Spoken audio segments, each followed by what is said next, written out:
सोचिए, अदालत में दिया गया सिर्फ एक झूठा बयान किसी की पूरी जिंदगी कैसे बदल सकता है। बिल्कुल। न्याय का पूरा तराजू तो सच पर ही टिका होता है। और क्या हो अगर कोई उस सच को ही तोड़ मरोड़ दे। आज हम इसी गंभीर विषय पर बात करेंगे। हमारी चर्चा का केंद्र है भारतीय न्याय संहिता 2023 का अध्याय 14। हाँ, जो झूठे सबूतों और लोक न्याय के खिलाफ होने वाले अपराधों से जुड़ा है। और ये समझना किसी भी कानून के छात्र के लिए बेहद जरूरी है, क्योंकि यही वो नींव है जिस पर एक निष्पक्ष कानूनी प्रक्रिया खड़ी होती है। तो चलिए आज इस अध्याय की गहराइयों में उतरते हैं और इसके हर पहलू को समझते हैं। जरूर। तो चलिए शुरू करते हैं सबसे बुनियादी सवाल से। कानून की नजर में झूठा सबूत देना असल में है क्या? क्या सिर्फ झूठ बोल देना ही काफी है या इसमें और भी कुछ है? सुना है धारा 227 इसी की परिभाषा देती है। बहुत अच्छा सवाल है और यहीं से पूरा अध्याय खुलता है। देखिए, धारा 227 सिर्फ झूठ बोलने की बात नहीं करती। इसकी 3 बहुत जरूरी शर्तें हैं। अच्छा। हाँ, पहली, वो व्यक्ति कानूनी तौर पर सच बोलने के लिए बाध्य हो, जैसे शपथ लेकर अदालत में गवाही देना। ठीक है, ये तो समझ आता है। दूसरी, वो जो बयान दे रहा है वो झूठा हो। और तीसरी, जो सबसे अहम है, वो ये कि उसे पता हो कि बयान झूठा है या उसे यकीन हो कि ये झूठा है या फिर उसे उस बयान के सच होने पर ही विश्वास न हो। अच्छा, तो ये तीसरा पॉइंट बड़ा दिलचस्प है। मतलब अगर मैं कटघरे में खड़े होकर कहूँ हाँ मैंने उसे वहां देखा था, जबकि मुझे ठीक से याद भी नहीं है, तो वो भी झूठा सबूत माना जाएगा, भले ही वो व्यक्ति सच में वहां रहा हो। बिल्कुल, यही इस कानून की खूबसूरती है। इसका एक बहुत अच्छा उदाहरण संहिता में ही दिया गया है। मान लीजिए, ए शपथ लेकर कहता है कि वो जानता है कि जेड एक खास दिन दिल्ली में था। अब ए को इस बारे में कुछ नहीं पता, वो बस अंदाजा लगा रहा है। भले ही जेड सचमुच उस दिन दिल्ली में था, ए ने झूठा सबूत देने का अपराध कर दिया है। अरे, क्योंकि अपराध जेड के दिल्ली में होने या न होने का नहीं है। अपराध इस बात का है कि ए ने कुछ ना जानते हुए भी पूरे यकीन के साथ जानने का दावा किया। ये तो बहुत गहरी बात है। इसका मतलब कानून आपकी नीयत को देख रहा है, सिर्फ आपके शब्दों के नतीजे को नहीं। सही कहा। ये तो हुई बयान देने की बात। लेकिन कई बार लोग इससे भी आगे चले जाते हैं, वो सबूत बनाते हैं किसी को फंसाने के लिए। उसके बारे में क्या प्रावधान है? हाँ, और वो मिथ्या साक्ष्य देने से भी ज्यादा गंभीर माना जाता है। इसके लिए है धारा 228, जो मिथ्या साक्ष्य गढ़ने यानी फैब्रिकेटिंग फॉल्स एविडेंस की बात करती है। अच्छा। इसमें झूठ बोलना नहीं बल्कि कुछ करना शामिल है, जैसे कोई ऐसी परिस्थिति पैदा करना, किसी डायरी या कंप्यूटर में झूठी एंट्री कर देना या कोई जाली दस्तावेज तैयार करना। अरे, ये तो बिल्कुल वैसा ही है जैसे फिल्मों में दिखाते हैं कि हीरो को फंसाने के लिए विलन उसके घर में ड्रग्स रख देता है। बिल्कुल सही उदाहरण है। संहिता में भी ऐसा ही एक उदाहरण है। ए को जेड को चोरी के इल्जाम में फंसाना है। वो कुछ गहने लेकर जेड के बक्से में छुपा देता है, इस इरादे से कि जब तलाशी होगी तो ये गहने मिलेंगे और जेड चोर साबित हो जाएगा। यहाँ ए ने मिथ्या साक्ष्य गढ़ा है। तो यहाँ सबसे जरूरी शब्द है इरादा। बिल्कुल, ये सब इस इरादे से किया जाना चाहिए कि इस झूठी चीज को किसी कानूनी कार्रवाई में सबूत की तरह पेश किया जाएगा, ताकि जज या पुलिस अधिकारी को गुमराह किया जा सके। तो अब जब हमने इन दोनों अपराधों को समझ लिया है, एक है जुबान से झूठ बोलना और दूसरा है हाथ से झूठे सबूत बनाना, तो इनकी सजा क्या है? क्या दोनों की सजा एक ही है? इसके लिए हमें धारा 229 को देखना होगा, जो सामान्य सजा बताती है। कानून यहाँ एक बहुत जरूरी फर्क करता है। क्या फर्क है? अगर ये झूठा सबूत किसी न्यायिक कार्रवाई यानी जुडिशियल प्रोसीडिंग के दौरान दिया या गढ़ा गया है, जैसे अदालत की सुनवाई में, तो सजा 7 साल तक की कैद और 10,000 रुपए तक का जुर्माना है। 7 साल। और अगर ये किसी न्यायिक कार्रवाई से बाहर हो, जैसे मान लीजिए किसी विभागीय जांच में कोई झूठ बोल दे, उस स्थिति में सजा कम है, तब 3 साल तक की कैद और 5,000 रुपए तक का जुर्माना हो सकता है। अच्छा। ये फर्क इसलिए है क्योंकि अदालत में बोला गया झूठ सीधे सीधे न्याय की हत्या करने की कोशिश है, इसलिए कानून उसे ज्यादा गंभीरता से लेता है। ये तो समझ आता है, लेकिन मुझे एक बात परेशान कर रही है। अगर कोई किसी को मामूली चोरी के केस में फंसाने के लिए झूठ बोले या किसी को हत्या के केस में हत्या के केस में फंसाने के लिए झूठ बोले, क्या दोनों के लिए सजा सिर्फ 7 साल ही होगी? ये तो नाइंसाफी लगती है। आपका सवाल बिल्कुल सही है और कानून बनाने वालों ने इसी नाइंसाफी को दूर करने के लिए आगे के प्रावधान बनाए हैं। धारा 230 और 231 इसी बारे में है। अच्छा। ये कहते हैं कि सजा इस बात पर निर्भर करेगी कि आप सामने वाले को किस अपराध में फंसाने की कोशिश कर रहे थे। अच्छा, तो ये कैसे काम करता है? धारा 330 उन सबसे गंभीर मामलों की बात करती है जहां किसी को ऐसे अपराध में फंसाने की कोशिश की गई जिसकी सजा मौत है, यानी मृत्युदंड। ओके। अगर आप ऐसा करते हैं तो आपको आजीवन कारावास या 10 साल तक की कठोर सजा और 50,000 रुपए तक का जुर्माना हो सकता है। और इसी धारा का दूसरा हिस्सा तो शायद इस कानून का सबसे कठोर प्रावधान है। हाँ, और वो होना भी चाहिए। उपधारा 2 कहती है कि अगर आपके झूठे सबूत की वजह से किसी बेगुनाही इंसान को दोषी ठहराकर फांसी दे दी जाती है तो फिर आपको भी मौत की सजा दी जाएगी। क्या बात कर रही हैं? जी हाँ, ये कानून के सबसे दिलचस्प सिद्धांतों में से एक को दिखाता है। यहाँ कानून कह रहा है कि अगर आप न्याय व्यवस्था का इस्तेमाल किसी की जान लेने के लिए एक हथियार के तौर पर करते हैं तो आप पर भी वही सजा लागू होगी। रोंगटे खड़े हो गए ये सुन के। ये तो जैसे को तैसा वाला सिद्धांत सीधे न्याय प्रक्रिया पर लागू हो गया है। बिल्कुल, ये न्याय की प्रक्रिया को हथियार बनाने के खिलाफ सबसे बड़ी चेतावनी है। और उन अपराधों का क्या जिनकी सजा आजीवन कारावास है? उसके लिए धारा 231 है। ये कहती है कि अगर आप किसी को ऐसे अपराध में फंसाने के लिए झूठा सबूत देते हैं जिसकी सजा आजीवन कारावास या 7 साल से ज्यादा की कैद है तो आपको भी वही सजा मिलेगी जो उस असल अपराध के लिए तय है। अच्छा, मतलब अगर आप जेड को डकैती के झूठे केस में फंसाते हैं और डकैती की सजा आजीवन कारावास है तो आपको भी आजीवन कारावास हो सकता है। बिल्कुल, इसे कहते हैं समानुपातिक दंड। अपराध जितना गंभीर, उसे करने में मदद करने वाले की सजा भी उतनी ही गंभीर। अब तक हमने बात की उस व्यक्ति की जो खुद झूठ बोल रहा है या सबूत गढ़ रहा है, लेकिन कई बार लोग खुद ऐसा नहीं करते, वो दूसरों से करवाते हैं। किसी को झूठी गवाही देने के लिए धमकाने पर भी कोई कानून है क्या? बिल्कुल है, और यह भी उतना ही गंभीर अपराध है क्योंकि यह न्याय के स्रोत यानी गवाह पर सीधा हमला है। सही बात है। धारा 232 इसी अपराध से निपटती है। अगर कोई किसी व्यक्ति को या उसके किसी करीबी को शरीर, प्रतिष्ठा या संपत्ति का नुकसान पहुंचाने की धमकी देता है ताकि वो झूठी गवाही दे तो धमकाने वाले को 7 साल तक की जेल और जुर्माना हो सकता है। और अगर उस धमकी के कारण कोई बेगुनाह सच में फंस जाए तो फिर सजा और भी ज्यादा गंभीर हो जाती है। ठीक धारा 230 और 231 की तरह यहाँ भी वही सिद्धांत लागू होता है। मतलब वही सजा मिलेगी? हाँ, अगर धमकी की वजह से किसी निर्दोष को मौत की सजा या 7 साल से ज्यादा की कैद हो जाती है तो धमकाने वाले को भी वही सजा मिलेगी जो उस निर्दोष को मिली। तो कानून साफ कहता है, चाहे आप खुद झूठ बोलें या किसी और को झूठ बोलने पर मजबूर करें, परिणाम की जिम्मेदारी आपकी होगी। एकदम सही। तो सबूत गढ़ने की सजा तो समझ आ गई, लेकिन क्या उस व्यक्ति की भी उतनी ही जिम्मेदारी है जो खुद सबूत नहीं बनाता पर जानता है कि वो नकली है और फिर भी उसे कोर्ट में इस्तेमाल करता है? ये एक बहुत महत्वपूर्ण सवाल है। कानून यहाँ कोई ढील नहीं देता।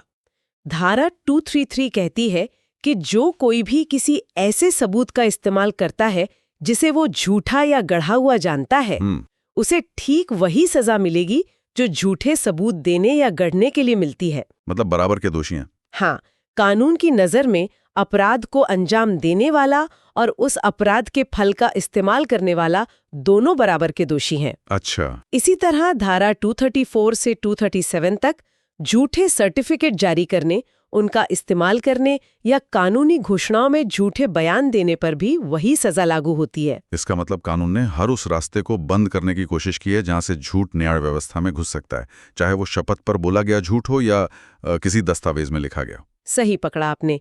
इन सभी धाराओं का मकसद न्याय प्रक्रिया में इस्तेमाल होने वाली हर तरह की जानकारी की पवित्रता और सत्यता को बचाए रखना है। चलिए अब थोड़ा सा विषय बदलते हैं। मान लीजिए अपराध हो चुका है, अब उसे छिपाने की कोशिशों के बारे में कानून क्या कहता है? जैसे सबूत मिटाना या अपराधी को बचाने के लिए पुलिस को झूठी कहानी सुनाना। मुझे लगता है धारा 238 इसी से जुड़ी है। हाँ, धारा 238 अपराधी को बचाने के इरादे से सबूत मिटाने या झूठी जानकारी देने के बारे में है। यह भी लोक न्याय के खिलाफ एक गंभीर अपराध है क्योंकि यह न्याय को उस तक पहुंचने से रोकता है जिसकी उसे तलाश है। और इसमें सजा? इसमें सजा फिर से मूल अपराध की गंभीरता पर निर्भर करती है। वो कैसे? इसके 3 स्तर हैं। अगर मूल अपराध ऐसा था जिसकी सजा मौत है, जैसे हत्या, तो सबूत मिटाने वाले को 7 साल तक की जेल और जुर्माना हो सकता है। अच्छा, जैसे लाश को छिपा देना। हाँ, इसका क्लासिक उदाहरण है। ए ये जानते हुए कि बी ने जेड की हत्या की है, लाश को छिपाने में बी की मदद करता है।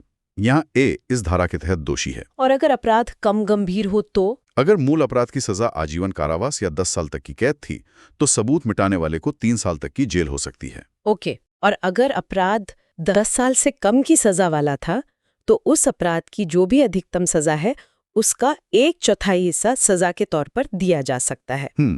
ये देखा था कि कानून हर स्तर पर संतुलन बनाने की कोशिश करता है। बिल्कुल। मतलब सिर्फ अदालत में झूठ बोलना ही नहीं, बल्कि एक क्राइम सीन से लेकर जांच के हर कदम पर न्याय प्रक्रिया में बाधा डालना भी एक गंभीर अपराध है। हाँ। और अगर कोई कुछ बता ही नहीं तो, मतलब जानकारी होते हुए भी चुप रह जाना, कानून ने उसे भी नहीं छोड़ा है।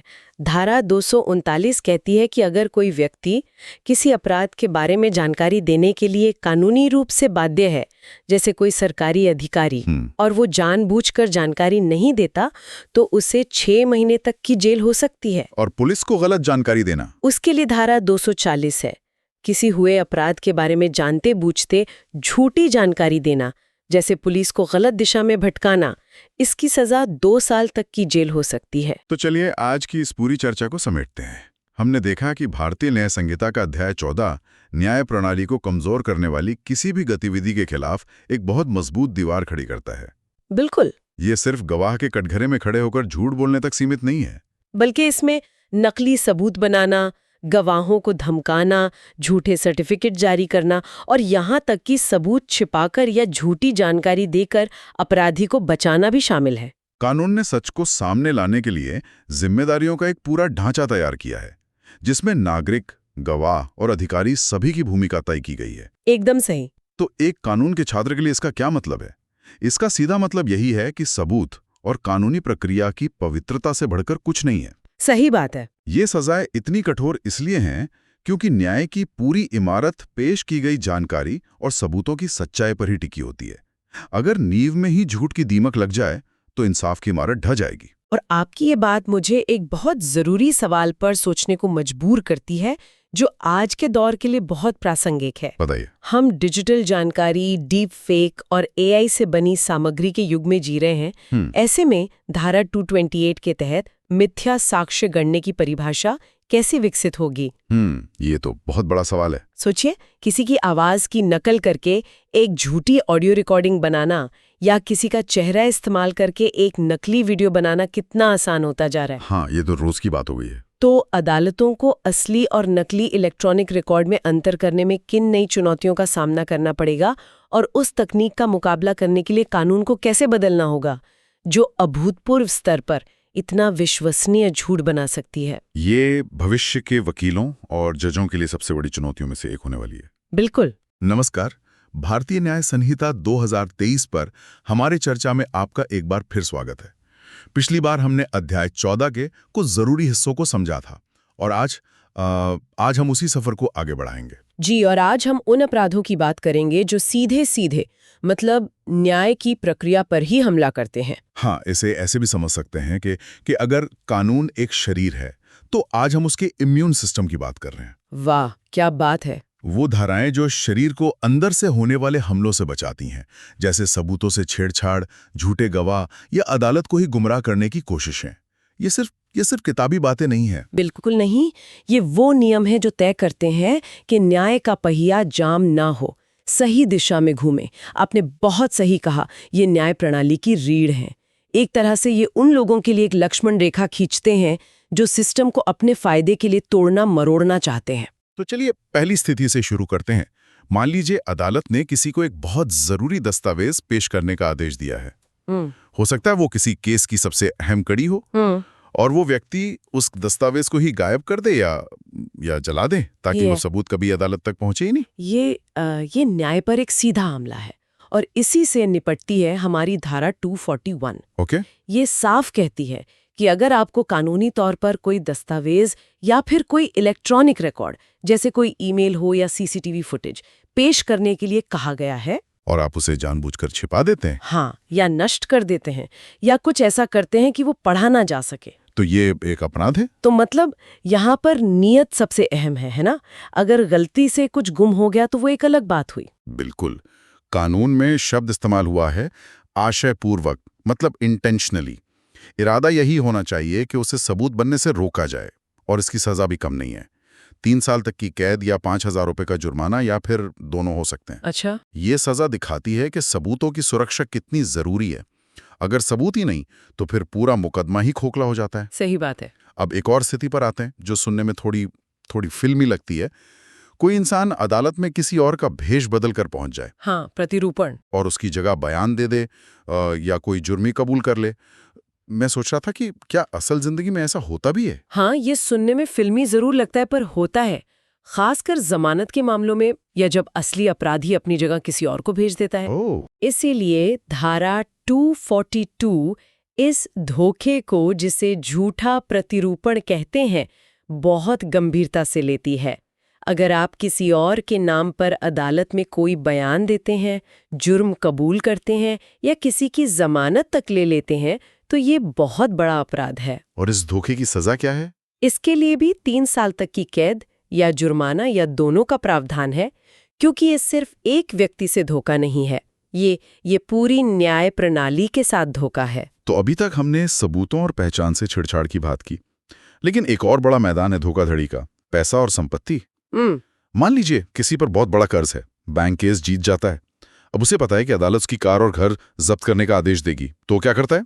रातों रात अपनी कार किसी रिश्तेदार के नाम कर देता है और घर अपनी पत्नी के नाम।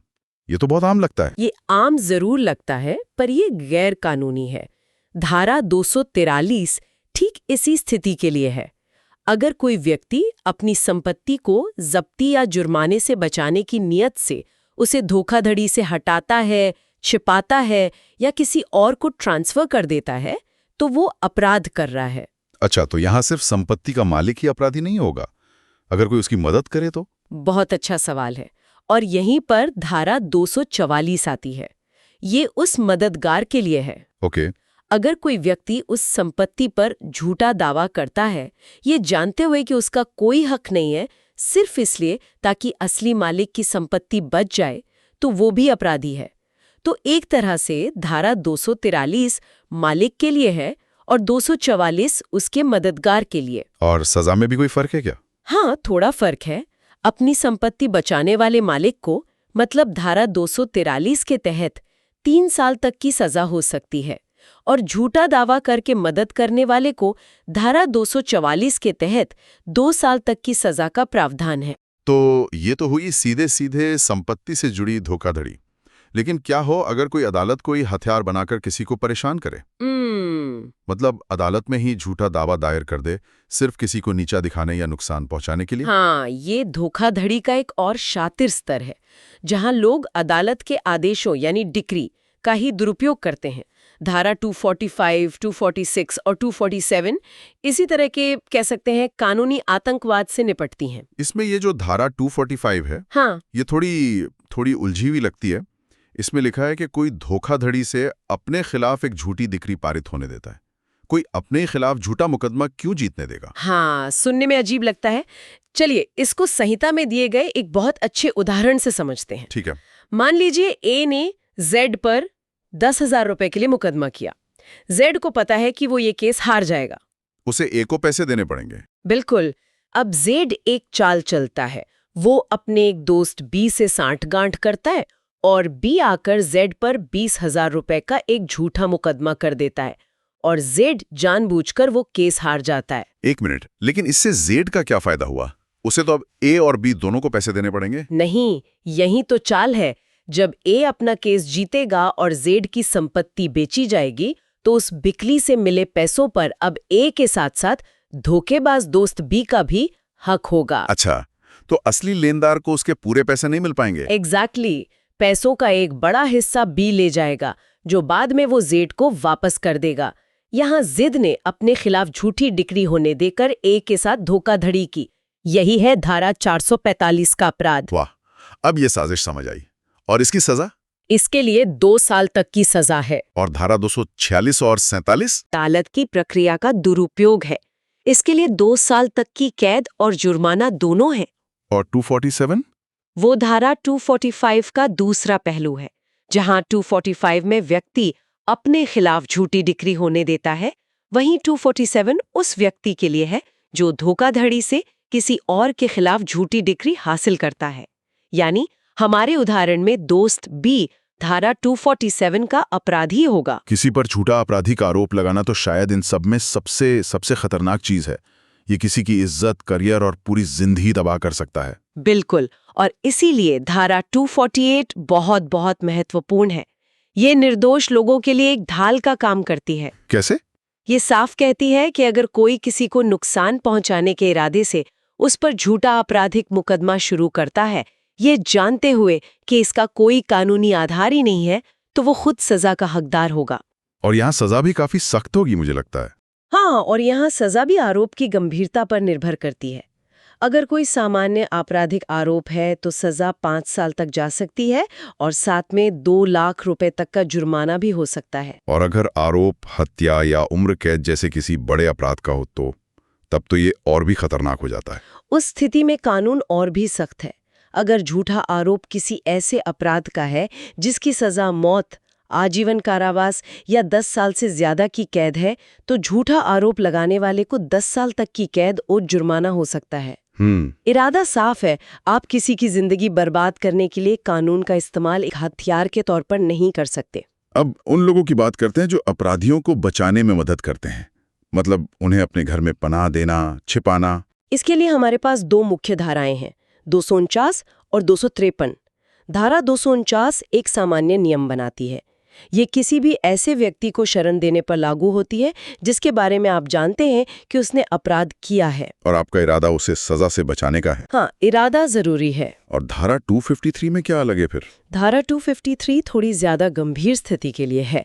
ये खास तौर पर उस अपराधी को शरण देने के बारे में है जो या तो पुलिस की हिरासत से भाग गया है या जिसकी गिरफ्तारी का आदेश दिया जा चुका है। अच्छा, मतलब एक भगोड़े को पनाह देना। हाँ, जो कि कानून की प्रक्रिया में सीधी बाधा है। तो धारा 249 के तहत सजा कैसे तय होती है? ये तो इस पर निर्भर करेगा कि अपराधी का जुर्म कितना बड़ा था। बिल्कुल सही कहा आपने। सजा को मूल अपराध की गंभीरता से जोड़ा गया है। अगर अपराधी को फांसी की सजा मिल सकती थी तो उसे पनाह देने वाले को 5 साल तक की कैद और जुर्माना। और अगर आजीवन कारावास वाला मामला हो? अगर अपराध की सजा आजीवन कारावास या 10 साल तक की कैद थी तो पनाह देने वाले को 3 साल तक की सजा, और अगर अपराध की सजा 1 से 10 साल के बीच थी तो पनाह देने वाले को मूल अपराध की अधिकतम सजा का 1/4 हिस्सा भुगतना पड़ सकता है। इसमें एक अपवाद की भी बात होती है जो पति पत्नी से जुड़ा है ना? हाँ, और ये एक बहुत ही दिलचस्प और थोड़ा कह सकते हैं विवादित रियायत है। धारा 249 का ये नियम अपराधी के जीवन साथी पर लागू नहीं होता। मतलब पति अपने अपराधी पत्नी को और पत्नी अपने अपराधी पति को शरण दे सकते हैं? जी, कानून उन्हें इसकी छूट देता है। पर ऐसा क्यों? ये तो न्याय के सिद्धांत के खिलाफ नहीं लगता? ये एक बहुत पुरानी बहस है। इसके पीछे सोच ये है कि कानून पारिवारिक वफादारी और मानवीय रिश्तों की जटिलता को समझता है। ये माना जाता है कि किसी के लिए अपने जीवन साथी के खिलाफ जाना स्वाभाविक रूप से बहुत मुश्किल है। ये बात भी है। हालांकि आलोचक कहते हैं कि न्याय के सामने कोई रिश्ता बड़ा नहीं होना चाहिए, पर फिलहाल कानून इस मानवीय पहलू को जगह देता है। ठीक है, अब उन धाराओं पर आते हैं जहां अपराधी को बचाने के लिए सीधे सीधे लेन देन या रिश्वतखोरी होती है। हाँ, ये तो न्याय को खरीदने और बेचने की कोशिश है। धारा 250 और 251 इसी से निपटती हैं। धारा 250 उस व्यक्ति के लिए है जो रिश्वत लेता है, मतलब कोई तोहफा या संपत्ति लेता है अपराधी को बचाने के लिए। जी। और जो रिश्वत देता है उसके लिए धारा 251 है। अच्छा, तो लेने वाला और देने वाला दोनों अपराधी हैं। बिल्कुल, कानून यहाँ लेन देन के दोनों पक्षों को जिम्मेदार ठहराता है और सजा भी दोनों के लिए एक जैसी है। अगर मूल अपराध की सजा मौत थी तो रिश्वत लेने देने पर 7 साल तक की कैद हो सकती है। लेकिन इसमें भी शायद एक अपवाद है। हाँ, इसका एक जरूरी अपवाद है। ये नियम उन मामलों पर लागू नहीं होता जिनमें आपसी सुलह की गुंजाइश होती है, जिन्हें हम कंपाउंडेबल ऑफेंसेस कहते हैं। जैसे सोचिए, जैसे चेक बाउंस का मामला या कोई छोटी मोटी मारपीट जहां कानून खुद पार्टियों को आपस में बैठकर मामला खत्म करने की इजाजत देता है। ऐसे मामलों में अगर कोई समझौता होता है तो वो रिश्वत नहीं मानी जाएगी। अच्छा, समझ गया। एक आखिरी धारा पर आते हैं जो बहुत दिलचस्प है, धारा 252, चोरी की संपत्ति वापस पाने में मदद के लिए इनाम लेना। 1 मिनट, ये थोड़ा अजीब है। अगर मेरी कोई चीज चोरी हो गई और कोई उसे वापस दिलाने में मदद कर रहा है तो मैं उसे इनाम क्यों नहीं दे सकता? इसमें गलत क्या है? आपका सवाल बहुत अच्छा है और ज्यादातर लोग ऐसा ही सोचते हैं। देखिए, गलत इनाम देने या लेने में नहीं है। तो फिर? गलत उस मानसिकता में है जहां आप सिर्फ अपनी चीज वापस लेकर अपराधी को जाने देते हैं। ये धारा अपराध तब बनती है जब इनाम लेने वाला व्यक्ति अपराधी को पकड़वाने और सजा दिलवाने के लिए अपनी पूरी शक्ति का उपयोग नहीं करता है। अच्छा, तो ये एक तरह से नागरिक कर्तव्य लागू करने का तरीका है? बिल्कुल। कानून का उद्देश्य अपराधियों के साथ निजी सौदेबाजी को रोकना है।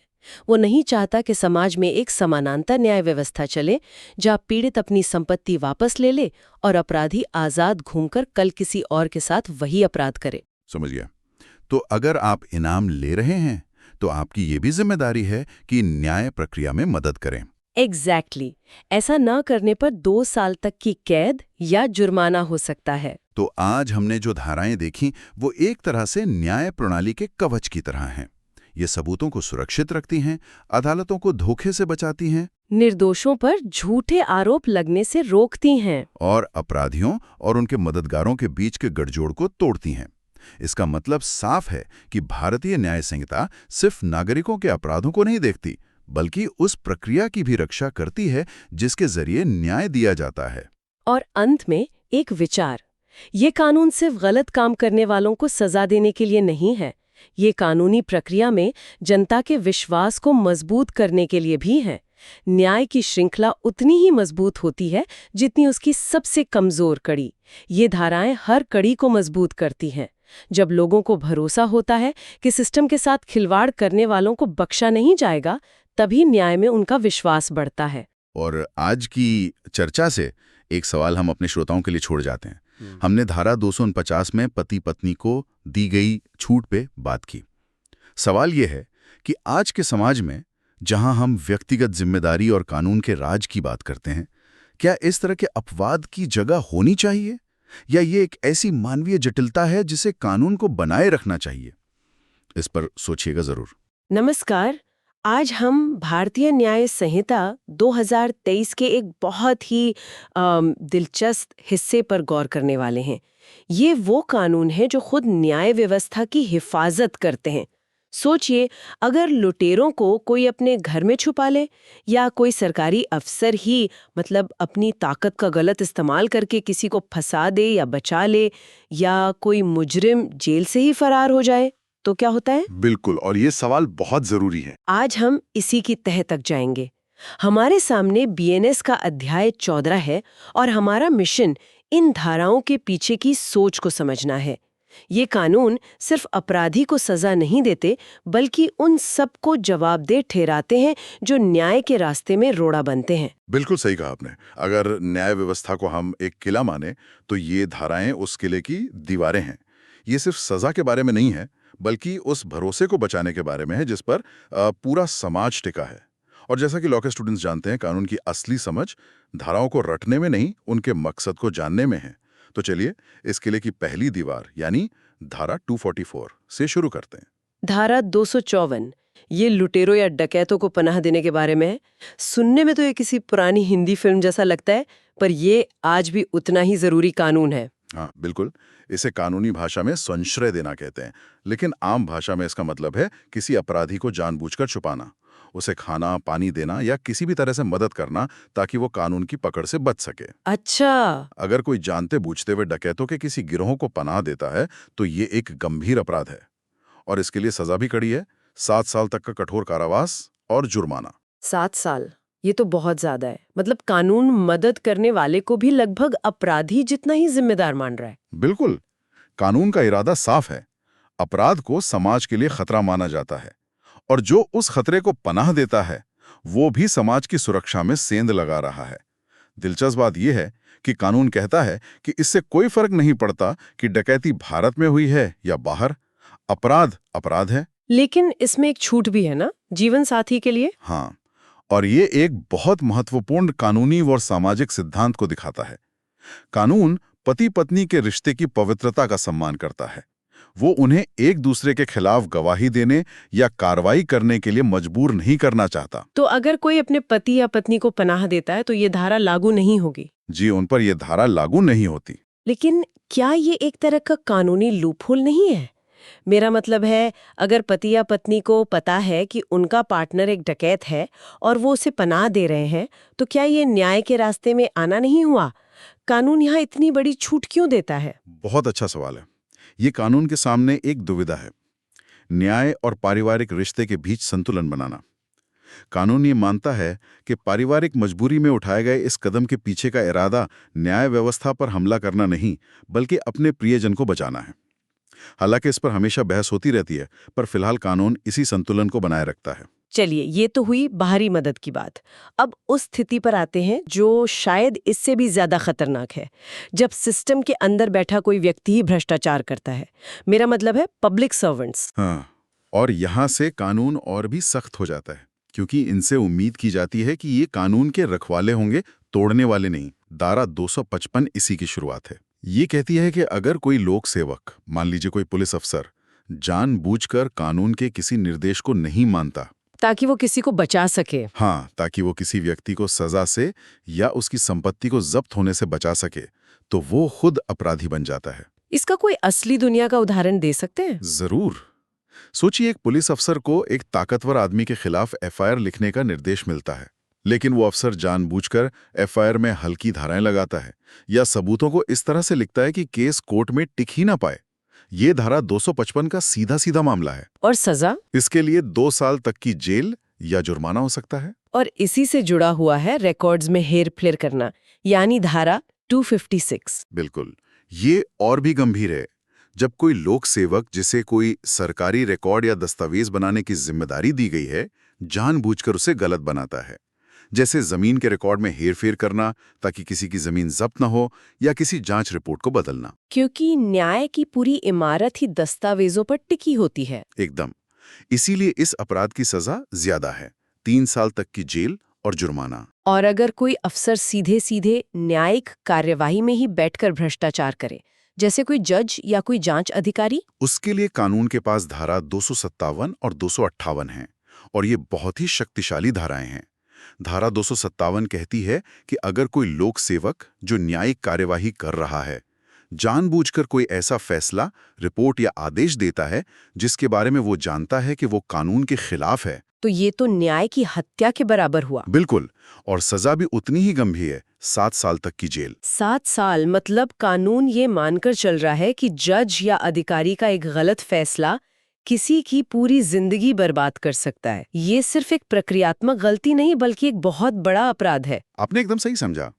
इसी तरह धारा 258 उन अधिकारियों पर लागू होती है जिनके पास किसी को हिरासत में भेजने या उस पर मुकदमा चलाने की शक्ति है। जैसे कि एक मैजिस्ट्रेट? हाँ, जैसे कि एक मैजिस्ट्रेट अगर वो अपनी शक्ति का दुरुपयोग करके किसी दुर्भावना से किसी निर्दोष व्यक्ति को हिरासत में भेजते हैं, तो उन्हें भी 7 साल तक की जेल हो सकती है। ये धाराएं शक्ति के अहंकार पर एक मजबूत लगाम है। तो ये तो हुई पद के दुरुपयोग की बात।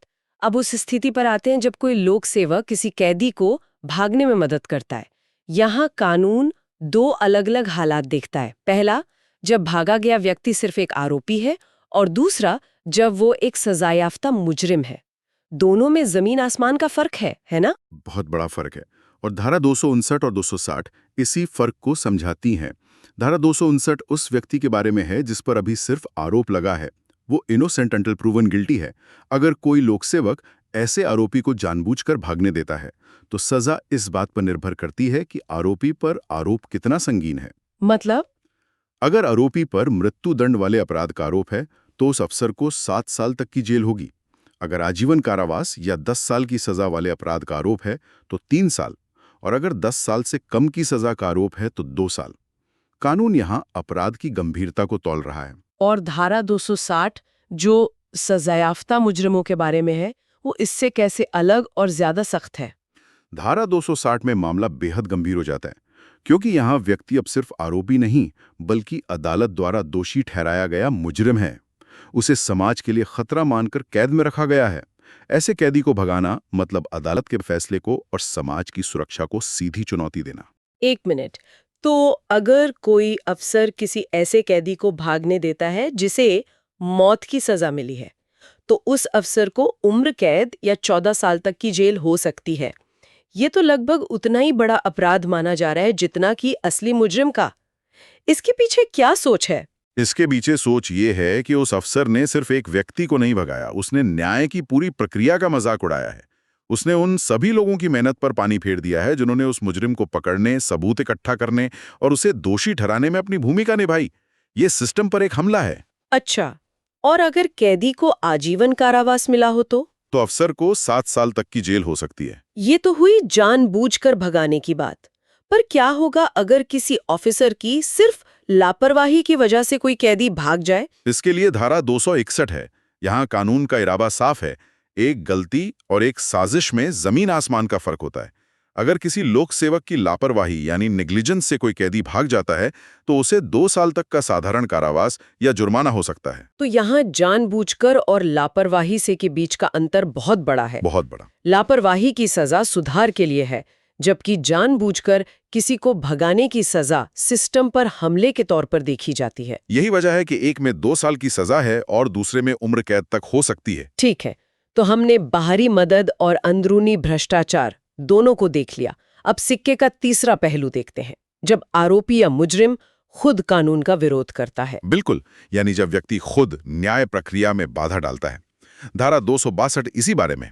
अगर कोई व्यक्ति अपनी कानूनी गिरफ्तारी का जानबूझकर विरोध करता है, उसमें रुकावट डालता है या हिरासत से भागने की कोशिश करता है, तो उसे 2 साल तक की जेल या जुर्माना हो सकता है। और इसमें सबसे जरूरी बात तो वो स्पष्टीकरण है कि ये सजा उस अपराध की सजा के अलावा होगी जिसके लिए उसे गिरफ्तार किया जा रहा था। एकदम सही। मतलब अगर कोई चोरी के लिए पकड़ा जा रहा था और भागने की कोशिश करता है, तो उसे चोरी की सजा तो मिलेगी ही, साथ में भागने की कोशिश की सजा भी मिलेगी। जी। ये एक मजबूत संदेश देता है कि आप कानून की प्रक्रिया का सम्मान करने के लिए बाध्य हैं, भले ही आप खुद को निर्दोष क्यों ना मानते हो। और अगर कोई किसी और को भगाने में मदद करे, मतलब एक आम नागरिक, उसके लिए धारा 263 है। यहाँ भी वही सिद्धांत लागू होता है। जिसे भगाया जा रहा है उसका अपराध जितना गंभीर होगा, मदद करने वाले की सजा भी उतनी ही गंभीर होगी।